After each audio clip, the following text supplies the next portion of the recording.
Alright guys, welcome back to my channel, The Black Accountant. It's your boy Mo, and if you haven't already done so, you know the drill. Go ahead and like, comment, subscribe. Let me know in the comments of any kind of content you want to see going forward, but most importantly, don't forget to turn on notification bell so you get notified when I drop new videos. Man, so today I'm going to be talking about a couple of things to look out for when you're selling your car.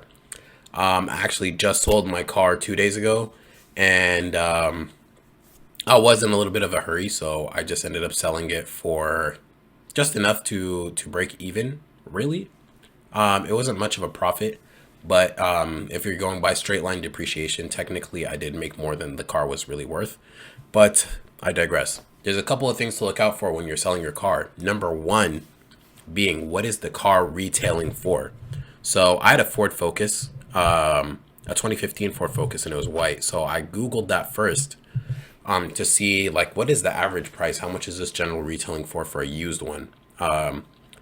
And what I was seeing was somewhere around like between the 10 and 13K mark was like the sweet spot of where that was selling for right now.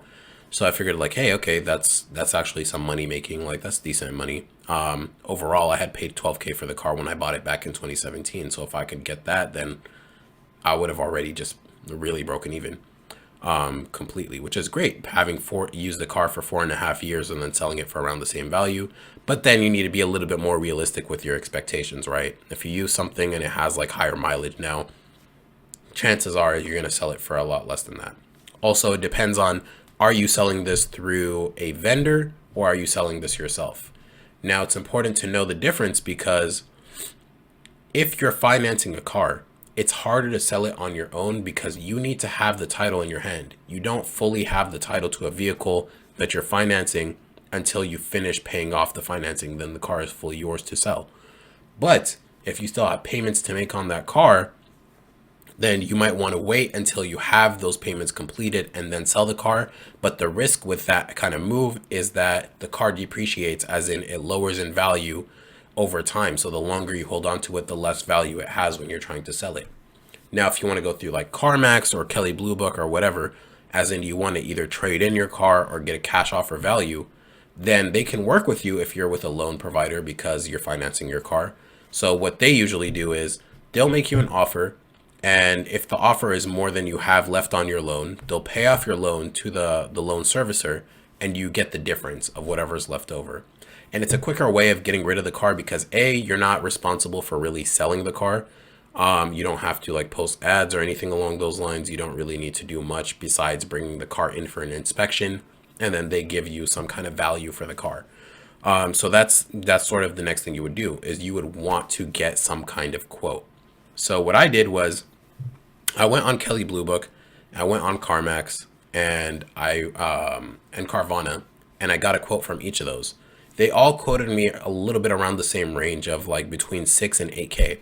So I went from there and then I went through the Kelley Blue Book deal, which it gave me the highest quote. And I went into one of their partner trade-in companies. So I went in there and then they went and did a little assessment for me of like the damage that was on there.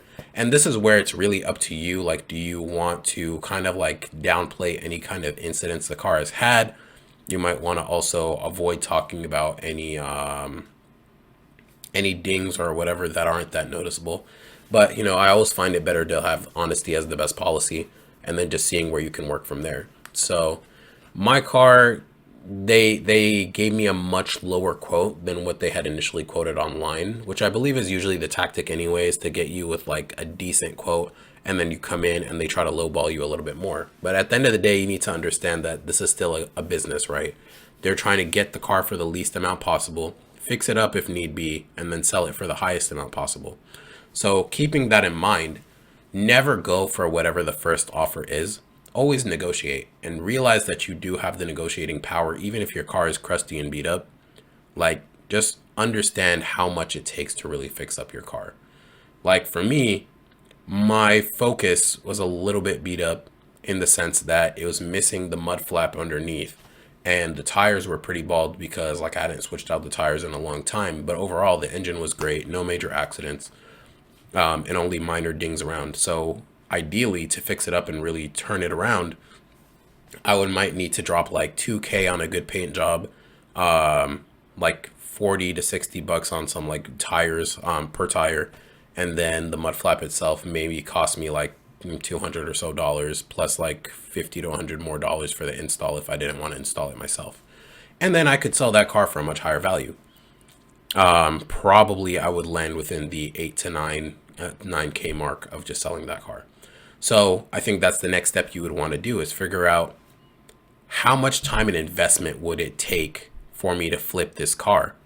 Do I know somebody? Do I have a connect to really fix things up? Do I want to take on that hassle? What's my time frame looking like? Do I need to sell this car soon?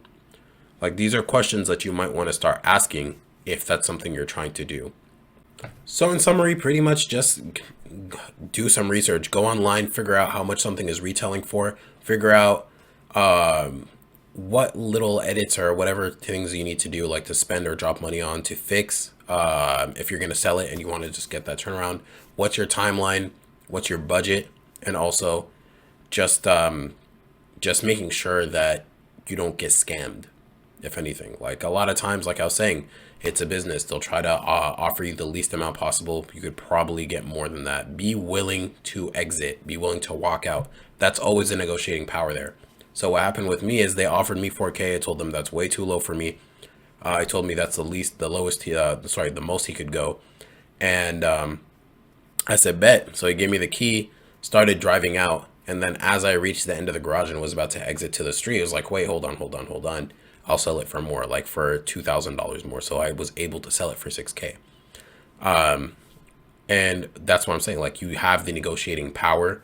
They'll try to make you feel like this is a take it or leave it thing, when in reality, like, no, they don't want you to walk out. They will work with you to get a better price.